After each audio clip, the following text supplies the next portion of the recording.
નમસ્કાર મિત્રો, આજે અમે આપને એક સુંદર અને ઉપયોગી શૈક્ષણિક પ્રવૃત્તિ બતાવવા જઈ રહ્યા છીએ.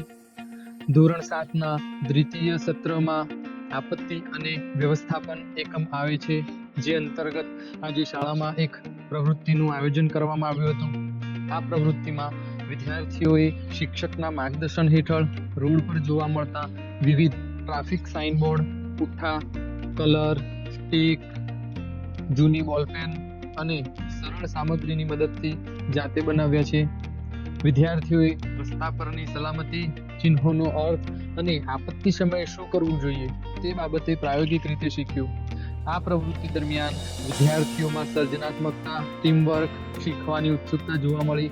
શિક્ષક અને વિદ્યાર્થીઓ સાથે મળીને બનાવાયેલું આ ટીચિંગ લર્નિંગ મટીરિયલ બાળકોને સરળ રીતે સમજવામાં ખૂબ ઉપયોગી બન્યું. આ પ્રકારની પ્રવૃત્તિઓથી પાઠ્યપુસ્તકનું જ્ઞાન માત્ર વાંચન પૂરતું ન રહેતા તે જીવન ઉપયોગી અનુભવમાં રૂપાંતરિત થાય છે. આપત્તિ સમયે યોગ્ય નિર્ણય, રોડ સલામતીના નિયમો અને સામાજિક જવાબદારી આવી પ્રવૃત્તિઓ દ્વારા બાળકોમાં વિકસે છે. આ રીતે શાળા માત્ર ભણતરનું સ્થાન નહીં, પરંતુ જીવન શિક્ષણનું કેન્દ્ર બને છે.